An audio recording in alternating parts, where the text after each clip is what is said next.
Hello everybody, it's Peter with an I, S-T-A-W-A-R-T, and welcome to segment 5 of, I don't know, The Dark Tower, I guess. I'll say a quick word about one of my other YouTube projects.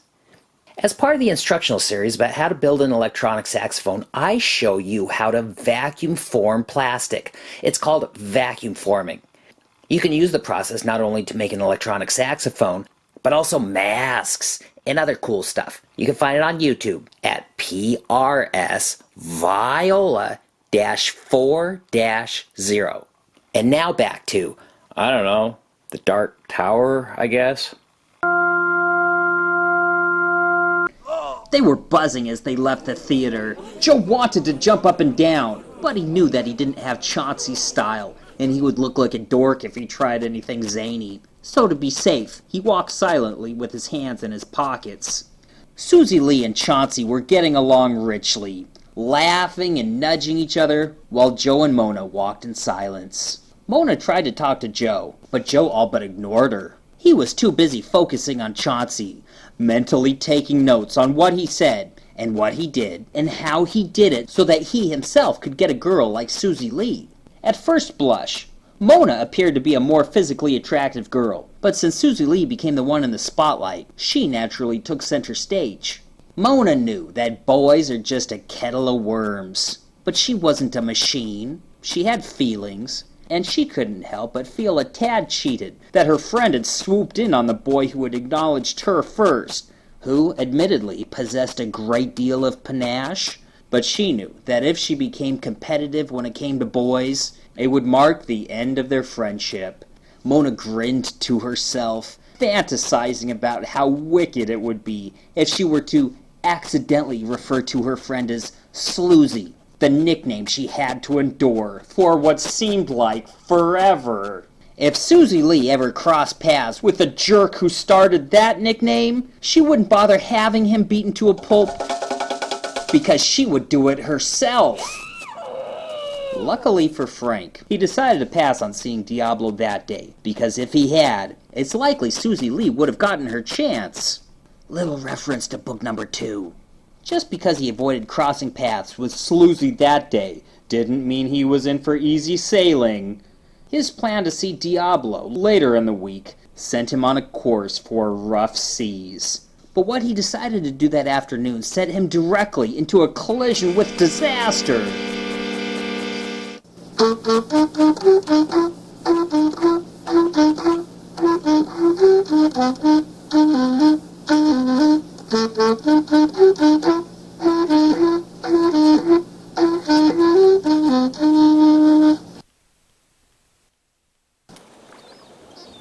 Chapter 4. When plotting his route, Frank had planned to skip the large house that was situated on an elevated peninsula whose stark cliffs dove down to a humble pebble beach at the base. From above, the geographical shape of the peninsula made it look like a horn. As Frank walked across people's yards to put flyers on their porch steps or wedge them in their screen doors, he imagined each person calling him, and the hours of handiwork and groundskeeping he could do, and the wages he could earn. At the same time, he imagined all the people who wouldn't call, and how much of a mistake it would turn out to be that he decided to quit his job at the mall. His manager laughed and told him not to be silly when he offered to stay for 2 weeks for them to find a replacement. His replacement was a sign that read 25% off. Frank decided to walk the extra distance and leave a flyer at the old house on the horn. As he walked farther up the path, he could get a bird's eye view of the choppy water below. He knew he made the right choice as he surveyed the grounds, and how everything was overgrown with woody vines of nightshade. There obviously needed to be some handiwork done, judging from the howling squeak of the wrought iron gate, which was crowned with rusted sharpened points, and the cracked coral of red glass in the lead lattice of the side door. Frank avoided the decorative front door, which was reserved for grand occasions. There were no foot-worn trails in the grass leading to that entrance, which meant the place hadn't seen a grand occasion in quite some time. Frank knew that the person or people that lived there might be tight with their money, and that's why they hadn't hired a landscaper in such a long time. And they probably didn't want one now. But he chose to believe that they hadn't had any work done on the place simply because no one else had ever approached them before today. Judging from the size of the house, whose piers gave it the features of a castle, and its seaside location and great view over the cliffs, Frank knew the reason they hadn't had anyone come around there couldn't be because of money. The place must have cost a fortune. In truth, the new owner got it cheap. As Frank headed back down the path, he got a feeling. It was a strange feeling he couldn't describe. There was just something about being around that place that seemed to evoke a feeling that had been dormant for quite some time. He took a moment to look over the waters of the Puget Sound and the colors of the islands. He smelled the air. It was sort of nice there. But Frank found it difficult to enjoy the scenery with the darkened house in his peripheral vision. It was like a big face was sitting there staring at him.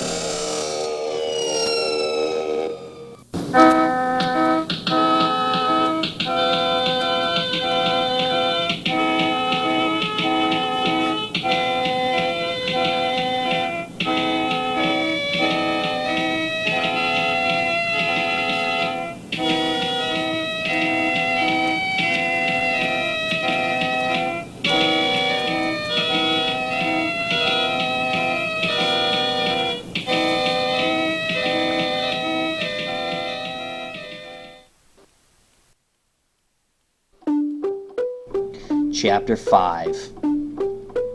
Nancy tightened the handkerchief she had wrapped around her jaw and knotted at the top of her head.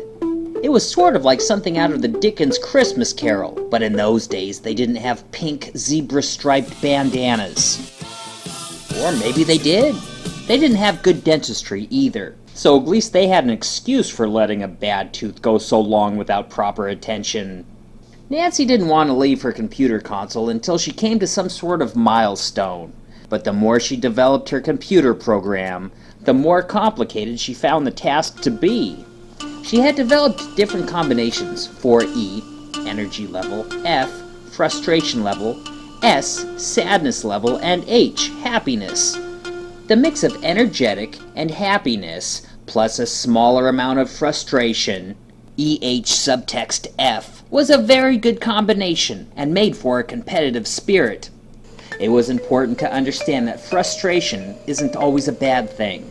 In many cases, it stood for a type of emotional irritant that lent the mind the will to go crazy, much the same way white blood cells would activate in the presence of infection. If one were to replace the frustration in the before-mentioned equation, making the equation of energy, happiness, and a smaller portion of sadness, EH subtext S, would create a very mellow feeling, sort of like the mood during nostalgia. In this case, the mind is lacking the irritant of frustration, which can be hazardous because there is no struggle against emotional infection, and the mind would sink deeper into melancholia. High levels of sadness and energy, plus a smaller amount of happiness, SE subtext H, would be a feeling of glory, much like the mood a person gets in when they know they're so much greater than everyone else. This isn't really a happy feeling at all. It may be stern and pompous, but not happy. If one were to replace SE subtext H with SE subtext F, this feeling would be complicated with an important irritant, creating a fervor. Unlike the combination of SE subtext H, the mind isn't contented, and with SE subtext F, the irritant causes it to strive for more. Nancy had come up with 12 combinations so far, but she hated going full bore with anything because she knew her system wasn't perfect, and the further she progressed, the more she would have to add on to this imperfect system, and the flaws would make the whole project inept and awkward. She wished she could examine the finished product, see the things that didn't work, and have a new, perfect start. But things didn't work that way. Her design was like a small sapling growing in a flower pot. The roots can fill the pot and reach through the drainage holes into the soil below and survive for a while, but the idea would need to be ripped up, shaken out, and completely redone for it to go any further.